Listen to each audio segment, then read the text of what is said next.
अगर हम बात करें स्केलर प्रोडक्ट की या डॉट प्रोडक्ट की, तो इसके नाम में ही आपको थोड़ा फील आ रहा होगा, स्केलर प्रोडक्ट। स्केलर प्रोडक्ट मतलब कि ऐसा प्रोडक्ट जो आपको क्या देगा, स्केलर देगा। ऐसा प्रोडक्ट जो आपको क्या देगा, स्केलर देगा। वहीं अगर हम बात करें डॉट, इसको क्यों बोला गया, डॉट इसका रिप्रेजेंटेशन है। डॉट इसका क्या है भाई मेरे, रिप्रेजेंटेशन। अब मैं आपको एक एग्जांपल बताऊं, ध्यान समझना। अगर मान लीजिए हमारे पास ये एक वेक्टर है ए और ये एक वेक्टर है हमारे पास बी, हमारे पास दो वेक्टर है, इनके बीच में एंगल कितना आ रहा है, थीटा। इनके बीच में एंगल कितना है, थीटा। तो दोनों वेक्टर्स का अगर मुझे डॉट प्रोडक्ट निकालना हो, दोनों वेक्टर्स का अगर मुझे क्या निकालना हो, डॉट। पहले डेफिनेशन समझिए फिर रियल लाइफ एग्जांपल दूंगा।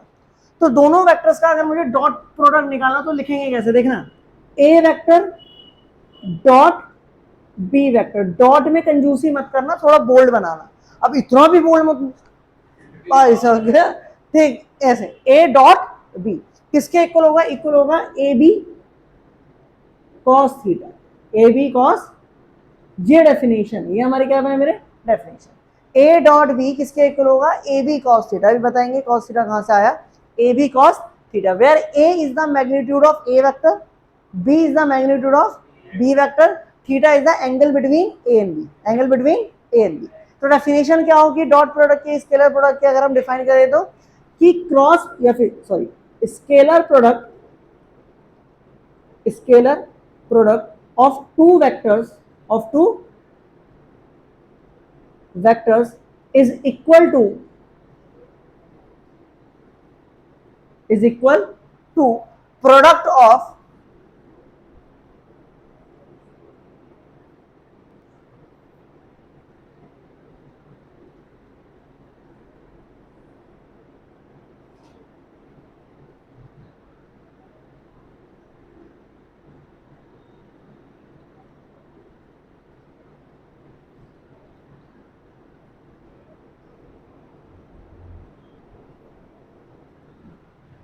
डेफिनेशन समझिए क्या है, डेफिनेशन है कि scalar product of two vectors, याद रखिए किसका निकाला जाता है, सिर्फ दो वेक्टर्स का। Scalar product of two vectors is equal to, मैंने जो ऊपर चीज लिखी है उसी को ये लैंग्वेज में लिखा है, is equal to product of, product मतलब simple multiplication, magnitudes of two vectors a and b and cosine, cosine मतलब cosine of angle between them. समझ में आया कि नहीं आया भाई साहब, कोई डाउट यहाँ पर। अब जरा बताते हैं ये cos थीटा का क्या लेना देना है ना, इस cos थीटा का क्या लेना देना है वो समझाने की कोशिश करते हैं, और इसका रियल लाइफ एग्जांपल। एक चीज याद रखना कि जब हम a डॉट बी करेंगे, हमने दो वेक्टर्स का क्या करा भाई मेरे, a डॉट बी निकाला, क्या निकाला भाई मेरे, a डॉट बी।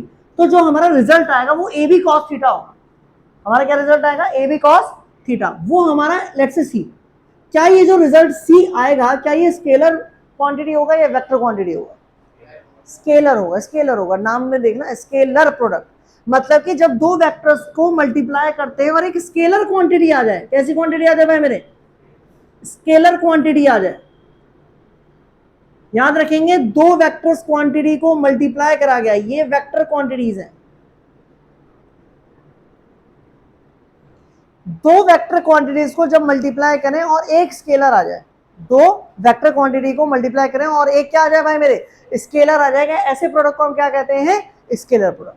डेफिनेशन इसकी क्या है, A dot B equal to A B cos theta. Example समझिए, रियल लाइफ में सर को इसका एग्जांपल है, जी हाँ एग्जांपल है।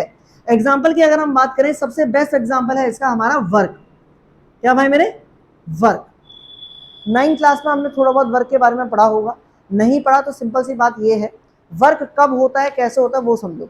अगर मान लीजिए यहाँ पर कोई ब्लॉक रखा है, एक लकड़ी का या फिर गत्ते का एक ब्लॉक रखा है, अगर मैं उस पर फोर्स लगाऊं, अगर उस पर मैं क्या लगाता हूँ भाई मेरे, फोर्स लगाता हूँ, मैंने ऐसे करके फोर्स लगाया, मैं उसको आगे की तरफ धकेल रहा हूँ, तो क्या वो आगे जाएगा, सिंपल है, क्या वो आगे जाएगा कि नहीं जाएगा। ध्यान समझो, मेरे पास वर्क के बारे में बात कर रहा हूं मैं, यहां पर हमारे पास एक ब्लॉक है और यहां पर क्या काम कर रहा है, एक बंदा है भाई साहब जो क्या काम कर रहा है, धक्का लगा रहा है ऐसे।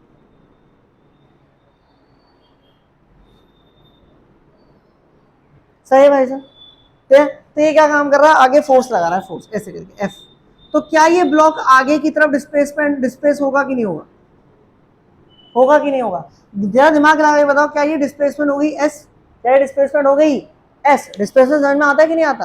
तो जरा वर्क किसको डिफाइन, वर्क कैसे डिफाइन करा गया, वर्क डिफाइन करा गया, वर्क किसके इक्वल होगा, force into displacement. Simple formula भाई साहब 9th क्लास में पढ़ा है हमने। वर्क किसके इक्वल होगा, फोर्स इंटू डिस्प्लेसमेंट। कितनी फोर्स लग रही है, कितना डिस्प्लेसमेंट हो रहा है, कितनी फोर्स लग रही है, कितना डिस्प्लेसमेंट हो रहा है। अगर मैं ज्यादा फोर्स लगाऊंगा तो क्या ज्यादा डिस्प्लेसमेंट होगा, और अगर ज्यादा डिस्प्लेसमेंट होगा तो क्या ज्यादा वर्क होगा। चेन बनाते रहिए बिल्कुल। अगर मैं यहाँ पर मेरे पास वो गत्ते का एक ब्लॉक रखा है, अगर मैं हल्की सी फोर्स लगाता हूँ तो वो हल्का सा ही आगे जाएगा, हल्का सा आगे जाएगा तो डिस्प्लेसमेंट हल्की सी होगी, वर्क हल्का सा होगा, हल्का मतलब लो होगा। लेकिन अगर मैं पूरी जान से उस पर फोर्स लगाता हूँ तो डिस्प्लेसमेंट ज्यादा होगी, दूर तक जाएगा, ज्यादा वर्क होगा। वर्क समझ में आया, वर्क समझ में आया। Work basically force into displacement. अब सुनो जरा ध्यान से, अब अगर हम बात करें force is a scalar quantity और a vector quantity, force is a scalar quantity और अ वेक्टर क्वांटिटी। जरा दिमाग लगाना, फोर्स स्केलर है वेक्टर है, वेक्टर आप कितनी फोर्स लगा रहे हो, कहां लगा रहे हो मैटर करता है, करता है कि नहीं करता। अरे यार ये तो बहुत बार बता चुके हैं हम आपको। Force is a vector quantity, displacement is a vector quantity, ये तो हम मोशन स्ट्रेट लाइन में पढ़ चुके हैं। दोनों वेक्टर क्वांटिटी, लेकिन वर्क की बात करें, क्या ये स्केलर है वेक्टर, ये स्केलर क्वांटिटी। वर्क किस डायरेक्शन में हो रहा है, कहां हो रहा है, वर्क की कोई डायरेक्शन होती है। मैं काम कर रहा हूं नॉर्थ की तरफ कर रहा हूं, ये कौन सी बात होगी, ये कोई हो सकता है कि नहीं हो सकता। अब मैं मान लो यहाँ पर पढ़ा रहा हूँ, मैं काम कर रहा हूँ, तो ऐसा तो है नहीं मैं सिर्फ एक डायरेक्शन में काम कर रहा हूँ। यहाँ इस नॉर्थ की डायरेक्शन में देखा ज्यादा काम निकला, साउथ की डायरेक्शन में कम काम निकला। अगर काम कर रहा है क्या कर रहा है, क्या बात समझ में आ रही कि नहीं है। तो सिंपल सी बात है, work is a scalar quantity, force and displacement are the vector quantity. समझ में आया। तो अगर आप ध्यान से देखें, क्या वर्क, ध्यान समझ ना, क्या वर्क हमारा ऐसे नहीं लिखा जा सकता, force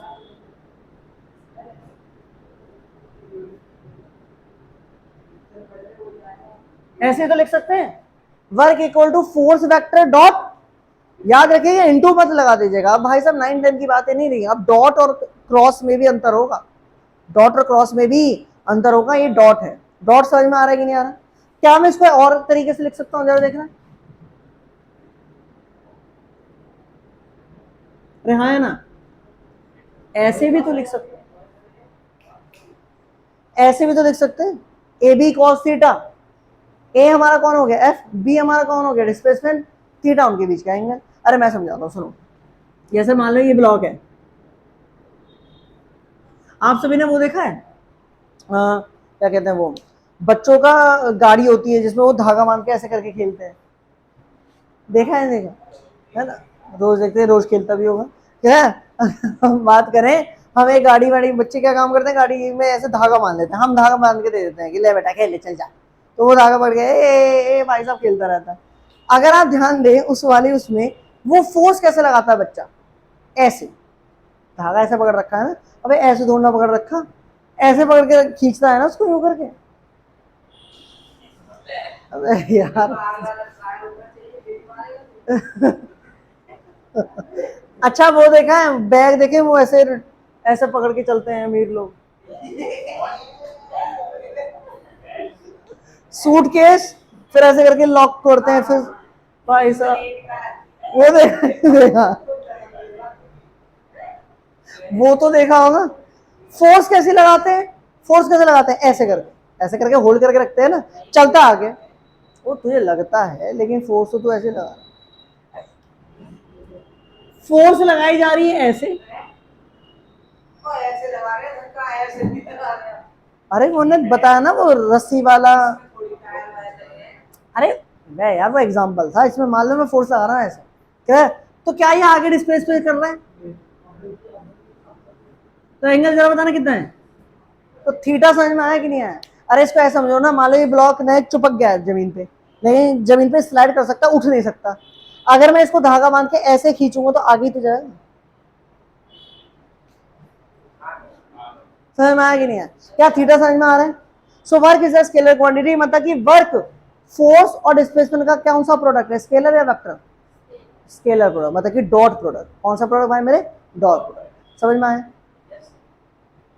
properties of scalar product, ये बहुत इंपॉर्टेंट टॉपिक रहेगा हमारा। अरे देख भाई, एक एक करके शुरुआत करते हैं। सबसे पहली प्रॉपर्टी यहाँ पर ध्यान समझते रहना, समझते रहना, इसके ऊपर न्यूमेरिकल्स बनेंगे, आराम समझो। पहला है कि हमारा जो ए डॉट बी है, sorry, scalar product, scalar product is commutative, is commutative. Commutative का मतलब जानते हो क्या होता है? कम्यूटेटिव का मतलब है नहीं, 1 इंटू 2 को क्या मैं 2 इंटू 1 लिख सकता हूं? तो मल्टीप्लाई क्या कम्यूटेटिव है? डिवीजन 1 बाय 2 को मैं 2 बाय 1 लिख सकता हूं? नहीं लिख सकता। तो डिवीजन कम्यूटेटिव है? नहीं है, तो उसको कम्यूटेटिव कहते हैं। अब मुझे एक बात बताओ, क्या मैं a डॉट बी को b डॉट ए लिख सकता हूं? सोच समझ के बोलना। a डॉट बी को b डॉट ए लिख सकता हूं? लिख सकते हैं भाई साहब। क्यों? क्योंकि a डॉट बी किसके इक्वल होगा? A B cos theta. और b डॉट ए किसके इक्वल होगा? B A cos theta. अरे बात तो एक ही है। तो a डॉट बी मतलब कि जो डॉट प्रोडक्ट है इसके ऊपर is a commutative, is commutative. समझ में आया? Second, scalar product, scalar product is associative.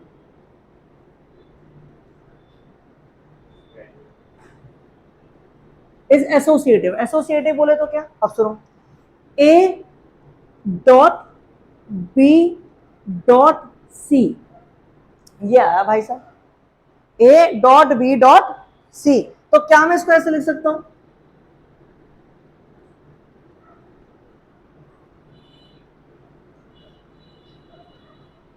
इसकी से मल्टीप्लाई, इसकी से मल्टीप्लाई लिख सकते हैं या नहीं लिख सकते?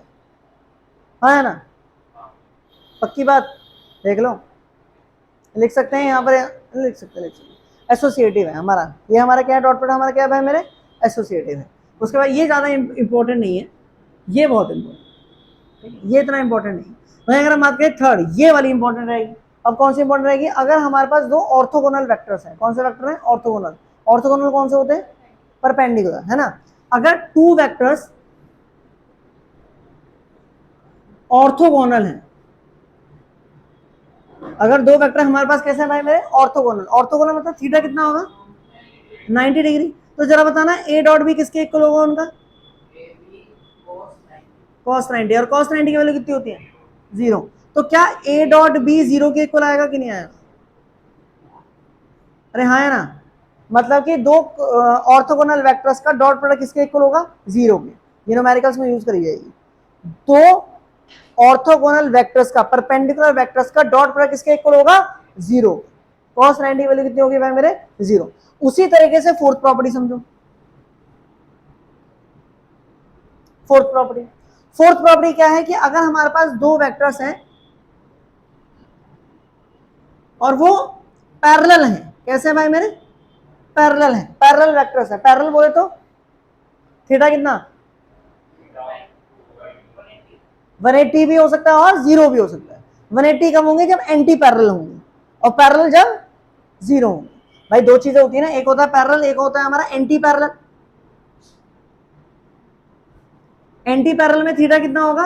180 डिग्री। और पैरेलल में थीटा कितना होगा? 0 डिग्री। तो अगर मैं यहां पर ए डॉट बी पैरेलल और एंटी पैरेलल दोनों का निकालूं तो किसके इक्वल आएगा? जरा बताना। ए बी कॉस 0 या ए बी कॉस 180। अगर मैं 0 मान लूं तो जरा बताना ए डॉट बी किसके इक्वल आएगा? नहीं, cos 0 की वैल्यू 1 होती है, तो आ जाएगा ए बी। लेकिन अगर मैं एंटी पैरेलल के लिए निकालूं तो जरा बताना क्या आएगा?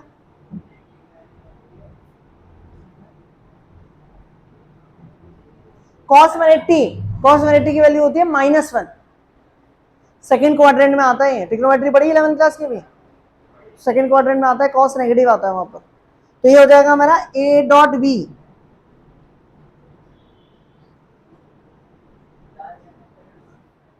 तो भैया इससे समझ में क्या है? जरा बता सकते हैं इसमें समझ में क्या है? अगर दो वेक्टर, ध्यान समझना, अगर दो वेक्टर्स हैं उनके बीच में एंगल 0 है, उनके बीच में एंगल 0 है, तो ए बी की मैक्सिमम वैल्यू आएगी ए डॉट बी की। ए डॉट बी की क्या आएगी? Maximum value. मैक्सिमम वैल्यू कितनी है? A B, A B. लेकिन जैसे जैसे आप उनके बीच में एंगल बनाते रहोगे तो क्या वैल्यू घटती रहेगी? घटती रहेगी, घटती रहेगी। जब वो परपेंडिकुलर होंगे तो वैल्यू कितनी हो जाएगी? मिनिमम, मतलब कि 0। मतलब कि क्या हो जाएगी? 0। और फिर उसके बाद जब वो नीचे की तरफ, अगर आप एंगल बढ़ाते रहोगे और 180 कर दोगे तो 180 में कितना एंगल आएगा?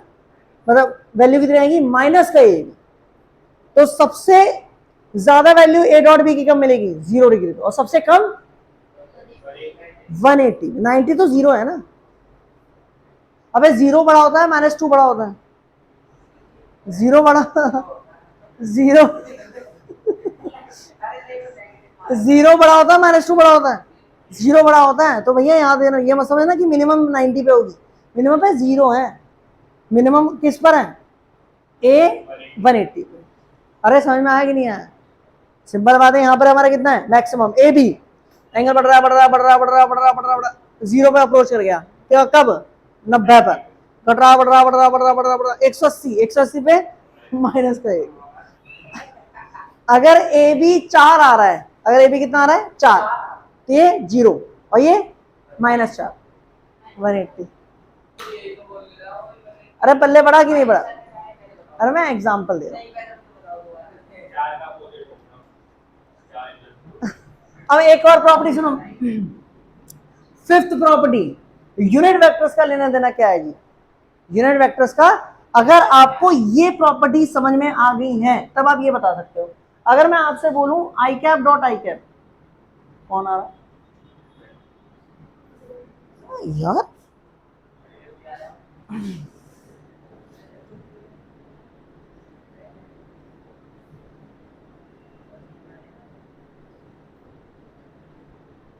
इनकी वैल्यू बताना। I cap, back, I cap dot I cap, I cap dot I cap, angle कितना है? अरे तुम फॉर्मूला लगाओ, तुम कहे इतना दिमाग लगा रहे हो। आई डॉट को मतलब इसका मैग्नीट्यूड कितना होगा? It is unit vector, unit vector magnitude कितना होता है? 1, 1 इंटू में 1 कॉस, दोनों की एंगल की, आई और आई दोनों के बीच में एंगल कितना है? जीरो है कि नहीं है? नहीं है। तो जरा बताना कितनी value I? I dot I gives, J dot J gives, के डॉट के गिव्स। समझ में आया कि नहीं है? यार क्या पढ़ा रहा बताना, I dot I, I dot I. तो ये भाई साहब, आई कैप डॉट आई कैप बोले तो 1, जे कैप डॉट जे कैप 1, के कैप डॉट के कैप 1। समझ में आया? नेक्स्ट छठी प्रॉपर्टी,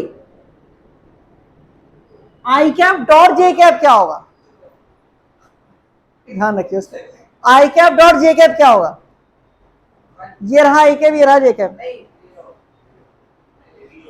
जीरो 90 डिग्री पे। अब I cap for X axis, J cap for Y axis, अरे होगा कि नहीं होगा?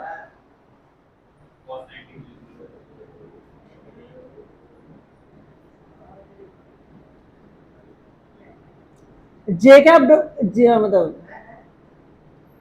J cap dot K cap zero, K cap dot I cap zero. अरे पहले पढ़ा कि नहीं पढ़ा? आई आई 1, जे जे 1, के 1। लेकिन अगर अपोजिट आ जाए, आई जे के आई, क्या पल्ले पड़ा कि नहीं? अरे पल्ले पड़ा, हंस रहे हो पागल इधर। समझ में आया कि नहीं है भाई साहब? कोई डाउट है क्या? नेक्स्ट प्रॉपर्टी समझाओ। अरे लिख लेना, पहले समझ तो लो। समझ, अगर मान लीजिए दो वेक्टर आपको गिवन, ये बड़ी इंपॉर्टेंट है भाई साहब, ये बहुत very important, very important, very very important. रो का है यार, वेरी इंपॉर्टेंट, ठीक है, हाँ वेरी इंपॉर्टेंट। अगर मान लीजिए हमारे पास दो वेक्टर दे रखे हैं, हमारे पास दो वेक्टर दे रखे हैं, ए वेक्टर दे रखा है मुझे ये,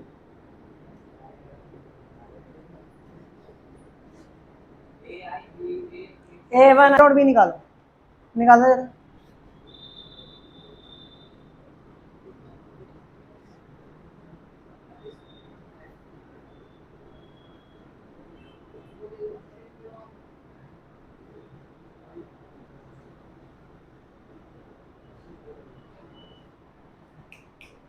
इसकी इससे मल्टीप्लाई, इसकी इससे मल्टीप्लाई, इसकी इससे मल्टीप्लाई, 3 बार इसकी मल्टीप्लाई होगी, फिर इसकी 3 बार होगी, फिर इसकी 3 बार होगी। क्या बहुत एक बड़ी सी क्वेश्चन बनेगी ही नहीं बनेगी?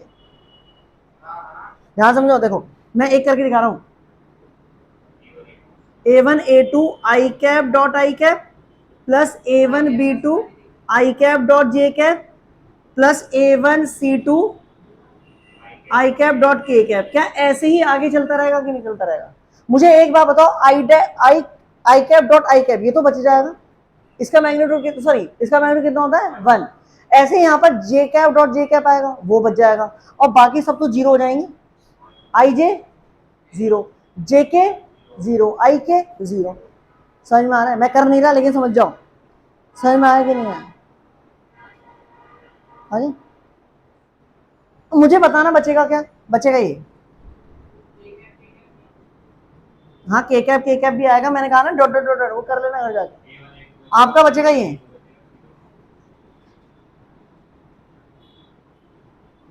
ये मोस्ट इंपॉर्टेंट फॉर्मूला है, a1 a2 plus b1 b2 plus c1 c2, ये फॉर्मूला है। अगर दो वेक्टर कुछ इस रूप में दिए जाएं और आपको a डॉट b पूछे तो क्या काम करना है, a1 a2 plus b1 b2 plus c1 c2, याद रहेगा, a1 a2 plus b1 b2 plus c1 c2, याद रहेगा कि नहीं रहेगा? याद रखो, ये पूरा एक नंबर आएगा, क्यों? क्योंकि स्केलर प्रोडक्ट क्या देता है, एक स्केलर, स्केलर, समझ में आया? नोट करेंगे एक हमारे पास a डॉट बी निकल कर आ गया।